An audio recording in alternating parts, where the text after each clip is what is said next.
శుక్లాంబరధరం విష్ణుం శశివర్ణం చతుర్భుజం ప్రసన్నవదనం ధ్యాయేత్ సర్వవిఘ్నోపశాంతయే అగజానన పద్మార్కం గజానన మహార్నిశం అనేకదంతం భక్తానాం ఏకదంతముపాస్మహే. మా ఆది ఆస్ట్రాలజీని చూస్తున్నటువంటి మీ అందరికీ, అలాగే విదేశాల్లో కూడా నివసిస్తూ నన్ను ఎంతగానో ఆదరిస్తూ నాకు ఫోన్లు చేస్తూ ఉన్నటువంటి మీ అందరికీ కూడా పేరు పేరున నా హృదయపూర్వక నమస్కారాలు. ఇప్పుడు మనం డిసెంబర్ 8 తారీఖు నుంచి 14 తారీఖు వరకు తెలుసుకుందాం ఈ వారం రోజులు. అంతకంటే ముందర మీరు మీ జాతకాలు తెలుసుకోవాలనుకుంటే మీ date of birth, time of birth, place of birth 3 ఉండాలండి. జనరల్గా చాలామందికి పెళ్ళిళ్ళు అవ్వడం కోసం కానీ, లేకపోతే కొంతమందికి చదువు విషయంలో కానీ, కొంతమంది ఫారిన్ వెళ్ళడం కోసం కానీ, ఇట్లా మీకు చాలామంది జాతకాల్లో కొన్ని ఉంటాయి. మా ఆది ఆస్ట్రాలజీ తరఫున నేనే పర్సనల్గా మీ అందరి యొక్క జాతకాలు చూసి నేను చెప్తానండి. అంతేకాకుండా నేను షూటింగ్స్లోనూ లేకపోతే బిజీగా ఉండడం వల్ల, ఫోన్లో బిజీగా ఉండడం వల్ల ఒకవేళ మీ ఫోన్ లిఫ్ట్ చేయలేకపోతే ఏమనుకోవద్దు. మీకు నా వాట్సాప్ నెంబర్లో ఇది ఉంది. మీ వాట్సాప్లో మీరు డీటెయిల్స్ పెట్టేస్తే నేను మీకు ఫోన్ చేసి మీకు ఏం కావాలి మీకు నేను అడుగుతాను. అది మీరు చెప్తే ఖచ్చితంగా చెప్దామండి, అందులో డౌటే లేదు. నేనే చెప్తుంటాను. నాకు 34 సంవత్సరాల అనుభవం కూడా ఉంది ఇందులో. అది పక్క పెడితే అసలు మనం ఈ డిసెంబర్ నెలలో 8వ తారీఖు నుంచి 14వ తారీఖు వరకు కూడా రాసుల్లో ఉండే గ్రహాలు ఏ భావాల్లో ఉన్నాయి తెలుసుకుందామండి. గురుడు వృషభ రాశిలోను, అంటే వక్రగతిలోను, చంద్రుడు కూడా 14వ తారీఖుని చంద్రుడు కూడా కలిసి ఉంటాడు వృషభ రాశిలో. అంతేకాకుండా కర్కాటక రాశిలో కుజుడు వక్రగతిలో ఉంటాడు, కేతువు కన్యా రాశిలో ఉంటాడు. అలాగే రవి బుధులు వృశ్చిక రాశిలో ఉంటారు. శుక్రుడి ప్రభావం ఎక్కువ అండి, మకర రాశిలో ఉంటాడు, బ్రహ్మాండంగా ఉంటాడు. శని మీకు తెలియదు ఏముందండి, కుంభరాశిలో ఉంటాడు. పైగా రాహువు జలతత్వ రాశిలో మీనరాశిలో ఉంటాడు. ఆ రాహుతోనే చంద్రుడు కూడా 10th and 11th డేట్స్లో కూడా చంద్రుడితో కలిసి రాహు ఉంటాడు. సరే, ఈ గ్రహాల యొక్క ఏ హౌస్లో ఉన్నాయో అప్పుడు మనం తెలుసుకున్నాం. ముఖ్యంగానండి మనం 8వ తారీఖు డిసెంబర్ నుంచి 14వ తారీఖు వరకు కూడా తెలుసుకోబోతున్నాం మనం. ఇక డిసెంబర్లో యొక్క వారఫలాలు.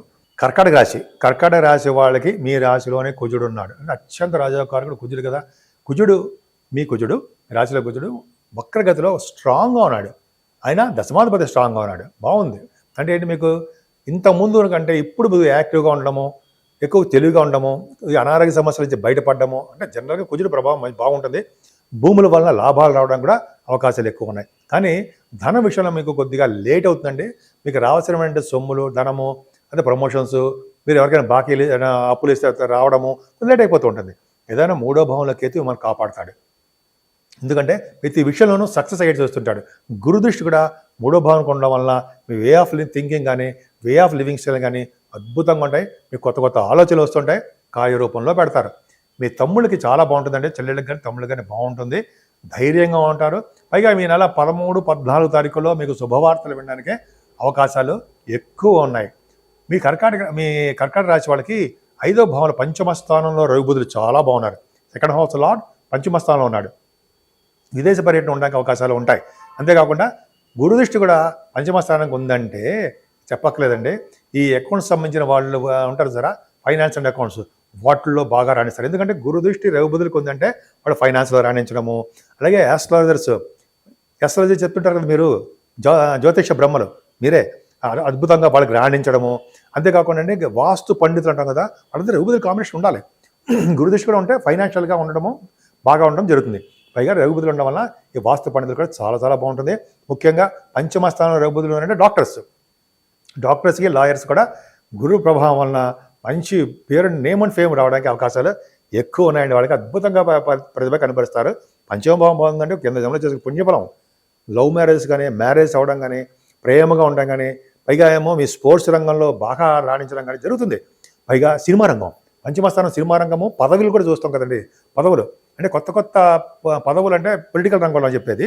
కొత్త పదవులు రావడానికి కూడా అవకాశాలు రవి బుధుల వలన, గురుదృష్టి వలన ఖచ్చితంగా కలుగుతుంది. ఈ మాట నేర్పడుతున్నాం, ఎలా మాట్లాడాలో అంత అద్భుతంగా మీరు మాట్లాడతారు. సాహిత్య రంగం, సినిమా రంగం, సంగీతం, సాహిత్యం, నృత్యం, వాళ్ళకి ఎంత బాగుందండి. ఎందుకు గురుదృష్టి రవి బుధులు ఉన్నారు కదా, వాళ్ళకి ధనం కూడా సంపాదిస్తారు. అంతేకాకుండా స్టాక్ మార్కెట్, షేర్ మార్కెట్ అంటాం కదా, స్టాక్ అండ్ షేర్స్, వాటిలో కూడా అండి మీకు ఫైనాన్షియల్ స్టేటస్ పెరుగుతాయి, లాభాలు వస్తాయి, నష్టాలు తక్కువ. కానీ ఎందుకంటే నేను ఎవరిని ఆడమని చెప్పనండి, నేను ఎందుకంటే స్టాక్ మార్కెట్ కూడా పంచభావం చూస్తాం కాబట్టి చెప్తాను. కానీ ఆల్రెడీ మీరు చాలామంది ఉన్నారు, వాళ్ళకి కూడా మంచి అవకాశాలు అద్భుతంగా ఉన్నాయి. ఇప్పుడు శుక్రుడు కూడా సప్తమంలోకి వచ్చాడండి. సప్తమ స్థానంలో శుక్రుడు మీకు మంచివాడు కాదు కదా, 4th హౌస్ లార్డ్ సప్తమంలో ఉన్నాడు. ఎప్పుడైనా సరే మీరు జాతకంలో కూడా చూసుకోండి, 4వ ఇంటి వాడు కానీ 7వ ఇంటి వాడు కానీ దశమ స్థానంలో ఉంటే వాళ్ళు ఫారిన్ కంట్రీస్ వెళ్తారు, ఉన్న ఊరు నుంచి దూరంగా వెళ్తారు. ఇది గోచారం కాబట్టి కొంతమందికి మాత్రం వాళ్ళకి వర్తిస్తుంది. సో 4th హౌస్ లార్డ్ కేంద్రంలో మళ్ళీ ఉన్నాడు. కేంద్రంలో ఉండకూడదు కదా, సప్తమాధిపతి ఒక అద్భుతమైనటువంటి శుభుడు, అంటే అద్భుతం కాదనుకోండి, ఒక శుభుడు పాపి మళ్ళీ కేంద్రంలో ఉంటే యోగించడు. కానీ గురుదృష్టి ఉంది, అది గొప్ప అదృష్టం. చక్కగా వివాహ శుభకార్యాలు జరగడము. ఇంతకుముందు డల్గా ఉండేవారు, ఏదో బాబాయ్ కోల్పోతున్నట్టుగా, ఇప్పుడేం అలా ఉండదు, మంచి యాక్టివ్గా పూర్వపు రోజులు వచ్చేస్తాయి మీకు. ఇంతకుముందు ఎలా ఉండేవారు, దానగుణం ఉండి స్పీడ్గా ఉండి యాక్టివ్గా ఉండి డైనమిక్గా ఉండేవారు మీరు. శుక్రుడు సప్తమంలోకి రావడం వల్ల మంచి శుభకార్యాలు జరగడము, వివాహ శుభకార్యాలు జరగడము, ఆభరణాలు కొనుక్కోవడము, బంగారు ఆభరణాలు, డ్రెస్సెస్ కొనుక్కోవడము. శుక్రుడు మాట్లాడండి, వాహన యోగాన్ని ఇవ్వడము, మంచి మీ కొత్త బిజినెస్ స్టార్ట్ చేయడం. బట్టల వ్యాపారస్తులకి చాలా బాగుంటుంది, బంగారు వ్యాపారస్తులకి చాలా అద్భుతమైన ఫలితాలు ఉంటాయి. సరే పక్క పెడితే అష్టమ స్థానంలో శని, అమ్మ బాబోయ్ అంటాం, ఏం అనక్కర్లేదండి. అష్టమ స్థానంలో శని ఉన్నప్పటికీ కూడా ఆయన మిగతా గ్రహాల యొక్క ప్రభావం బాగుంది కాబట్టి ఆయన ఇచ్చే దుష్ఫలితాలు తక్కువగా ఉంటాయి. ఆల్రెడీ పూజలు చేసేసారు కూడా. ఆంజనేయ స్వామి పూజలని, వెంకటేశ్వర స్వామి దీపారాధన కానీ, ఈ కార్తీక మాసంలో అద్భుతమైన పూజలు కానీ చేయడం వల్ల శని ప్రభావం మీ జాతకాల మీద తక్కువ ముఖం పడుతుంది. ఒక విధంగా చెప్పాలంటే మీ జాతకాల్లో కనుక 6వ భావం, 8వ భావం, 12వ భావాధిపతులు నడుస్తూ ఉంటే అప్పుడు కొద్దిగా ప్రాబ్లంగా ఉంటుంది. శని వల్ల భయం లేదండి, ఆయన మనల్ని తీర్చిదిద్దుతారన్నది సందేహం లేదు, ఖచ్చితంగా మంచివారే ఆయన. కాకపోతే ఆయన నెగ్లెక్ట్ చేయకూడదు, స్వామిని నెగ్లెక్ట్ చేయకుండా ఆయనకి కావాల్సిన అంటే చేస్తూ ఉంటాం మేము పూజలు కానీ, శనికి సంబంధించిన శనివారం పాటు చేసే పూజలు ఆల్రెడీ చెప్పారు, మీకు తెలుసు, చేస్తే మంచిది. ఏదైనా భాగ్యంలో రాహుతో కలిసి చంద్రుడు, మీరు రాశ్యాధిపతి కదండి, 9వ భావంలో ఉన్నాడు కదా, అదృష్టం. ఒక పక్కన సప్తమంలో శుక్రుడా, పక్కన భాగ్యంలో చంద్రుడితో కలిసి రాహు, అంటే ఏంటి 10వ తారీఖు 11వ తారీఖు ఎప్పుడైతే చంద్రుడితో కలిసిన రాహు ఉన్నాడు అంటే రాహు మిక్కిలి బలవంతుడిపై శుభ ఫలితాలే ఇస్తాడు. నా సొంత కవిత్వం కాదు, జాతకంలో రాసి ఉంది, అదే చెప్తున్నాను బుక్స్లో. అంటే అద్భుత ఫలితాలు అంటే ఫారిన్ కంట్రీస్ వెళ్తారు, చదువు రీత్యా, మీ షూటింగ్ల రీత్యా, బిజినెస్ల రీత్యా, మీ పర్సనల్ విషయాల రీత్యా విదేశ పర్యటన ఖచ్చితంగా ఉంటుంది. ముఖ్యంగా విమానాలు ఎక్కుతారండి, ఫ్లైట్స్. ఎందుకని, రాహు ఫ్లైట్ సంబంధించిన కారకుడు, అలాగే సినిమా రంగ కారకుడు కూడా ఆయనే. సినిమాల్లో కూడా మీరు బాగా కనిపిస్తారు అద్భుతంగా. అంతేకాకుండా రాహు ప్రభావం వలన ఎయిర్ ఫోర్స్ ఉంటారు కదా, విమాన సంస్థల్లో పనిచేసే వాళ్ళకి, విమానాల్లో ఉండే వాళ్ళకి కూడా రండి. నేను ఎందుకు చెప్తానంటే రాహు ప్రభావం వాళ్ళకి చెప్తాను, వాళ్ళ వలన వాళ్ళకి కూడా ధన సంపాదన, ఉద్యోగాల ప్రమోషన్స్, మంచి ఆకర్షణ శక్తి అక్కడ బాగుంటుంది. పైగా చంద్ర రాహులు కలిసి ఉన్నారంటే శరీర దృఢత్వం పెరుగుతుంటాయి. మీ జాతకాలు కూడా చూసుకోండి, చంద్ర రాహులు కలిసి ఉంటే మంచి స్ట్రాంగ్గా ఉండడము, మంచి పూజలు అధికంగా బ్రహ్మాండంగా చేయడము, భార్య మాట భర్త, భర్త మాట భార్య వింటూ వాళ్ళకి విలువ ఇవ్వడం, అంత అద్భుతం అండి. చాలా గ్రేట్. చంద్రరాహుల ప్రభావం ఇంకా చెప్పుకునేటప్పుడు చాలా ఉంటుంది. భాగ్యస్థానం వలన, రాహు వలన పుణ్య నదుల స్థానాలు, పుణ్యక్షేత్ర దర్శనాలు, కాశీ వంటి కాలభైరవుడి దర్శనాలు, శివుడి యొక్క దర్శనాలు, గంగా స్నానాలు, రాహువే కదని చేయించేది. భాగ్యంలో కూడా భాగ్యాధిపతి బాగున్నాడు, వెరీ వెరీ స్ట్రాంగ్గా ఉన్నాడు.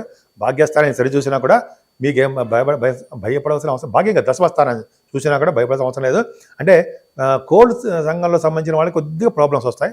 అంటే ఆటోమొబైల్ ఇండస్ట్రీస్ కానీ, కోల్ కానీ, ఫార్మా రంగం, సిమెంట్ రంగాల పరిశ్రమలో ఉన్న వాళ్ళకి కొద్దిగా స్లో అవుతుంది. వాళ్ళ బిజినెస్ కానీ, అది ఉద్యోగంలో కానీ కొద్దిగా స్లో అవుతారు. కానీ స్ట్రాంగ్గా ఉన్నాడు కదా రాష్ట్రాధిపతి, స్లో చేసినా కూడా మీకు అంతిమంగా సక్సెస్ చేస్తాడు. అన్నిటికంటే పక్క పెడదామండి, మీకు లాభంలో గురుడు లేడా? అన్ని గ్రహాల యొక్క ప్రభావం గురుడు అక్కడ ఇస్తాడు మీకు. గురుచంద్రుల కాంబినేషన్ బ్రహ్మాండంగా ఉంది కదండి. 14వ తారీఖుని గురుడు మీకు 11వ భావంలోకి వస్తాడు రాష్ట్రాధిపతి.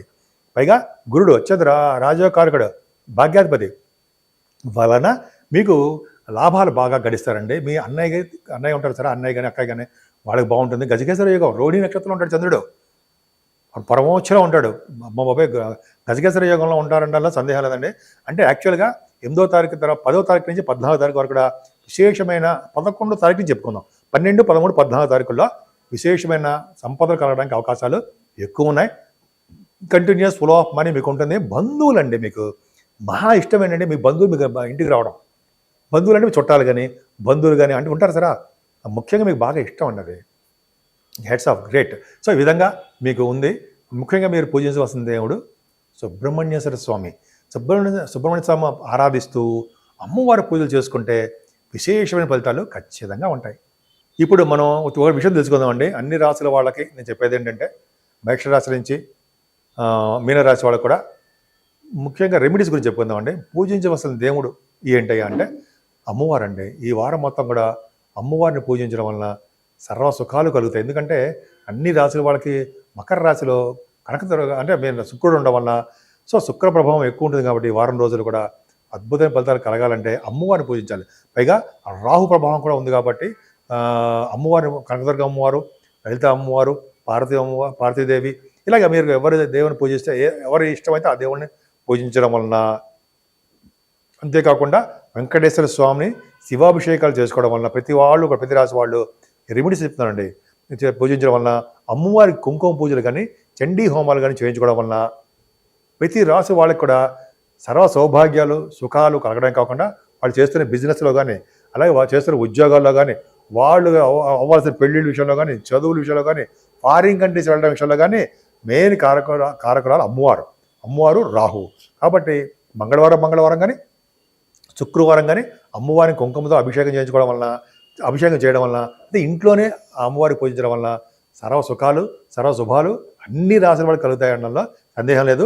ఈ విధంగా మీ అందరికీ మంచి జరుగుతుందని, ప్రతి రంగంలోనూ పొలిటికల్ రంగంలో కూడా విశేషమైన ప్రతిభ కనపరుస్తారని, సక్సెస్ రేట్ ఎక్కువ ఉండాలని, మీరు మనస్ఫూర్తిగా ఆనందంగా ఇప్పుడు సంతోషంగా ఉండాలని నేను మనస్ఫూర్తిగా కోరుకుంటున్నాను.